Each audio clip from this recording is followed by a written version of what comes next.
Bonjour, je vais vous présenter l'intérêt du pack Dosimax en radioprotection et notamment au travers de sa grande simplicité d'utilisation.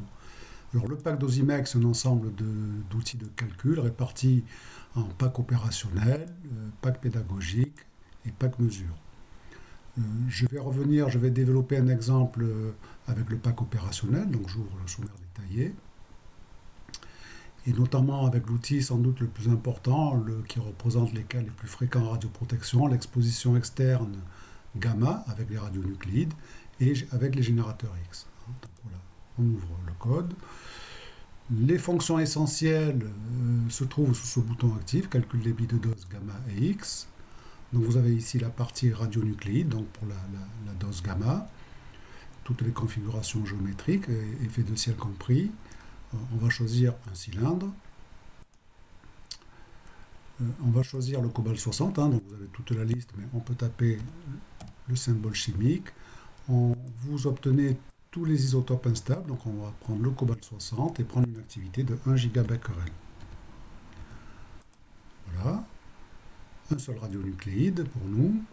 Donc voici le schéma d'irradiation. Donc on va choisir pour ce cylindre une matrice en béton, dans une liste de matériaux prédéterminés. On peut en concevoir d'autres si besoin au travers de l'option.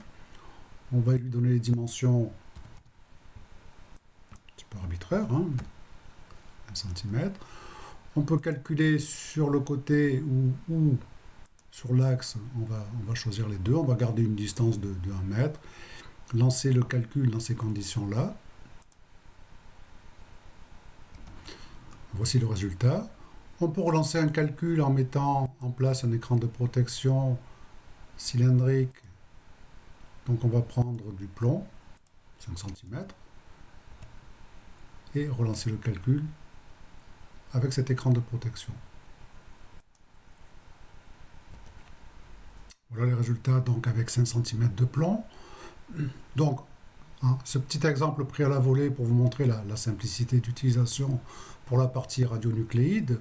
Maintenant, un autre utilitaire très, très important, le générateur X, le modèle physique que nous vous proposons. Donc là encore, une boîte de dialogue assez simple. Vous rentrez la haute tension, par exemple 100 kV, l'intensité, par exemple 10 mA. Vous pouvez donc choisir une filtration inhérente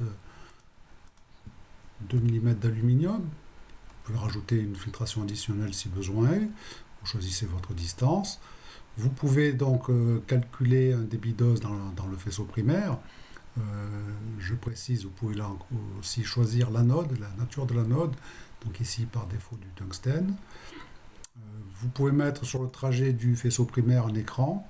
Alors je vous propose, on va prendre un fantôme en eau de 200 mm. Et vous pouvez calculer le rayonnement diffusé dans ce fantôme à un angle de 45 degrés, ce qui correspond ici par exemple à de la rétrodiffusion, et mettre en place un écran de protection. On peut s'intéresser à des lunettes en verre au plomb d'1 mm d'épaisseur. Voilà, vous avez rentré tous vos paramètres et vous lancez le calcul. J'oubliais, il faut rentrer bien entendu la surface, le champ d'irradiation. On va prendre 400 cm², un champ de 20 sur 20, et lancer le calcul dans ces conditions-là. Donc voici le résultat final. À noter un débit dose très élevé au point d'entrée avec le primaire, 8,4 sieverts par heure, et un débit non négligeable malgré une atténuation d'un facteur 7, de l'ordre de 3 millisieverts par heure dans le diffusé. Donc voilà pour cet utilitaire. Alors bien entendu, tous ces codes, et notamment Dosimax GX, ont été dûment validés, avec un grand nombre de points de comparaison par rapport à plusieurs codes de radioprotection, notamment MCMP, que ce soit pour la partie radionucléide ou la partie générateur X. Et enfin, pour terminer, vous trouverez sur notre site dosimex.fr d'autres informations, donc notamment des vidéos sur chaque outil de calcul, les manuels d'utilisation, notamment de Dosimax GX, ainsi que les dossiers de validation pour vous faire une meilleure opinion, une opinion plus approfondie de ces outils de calcul. Voilà, en vous remerciant.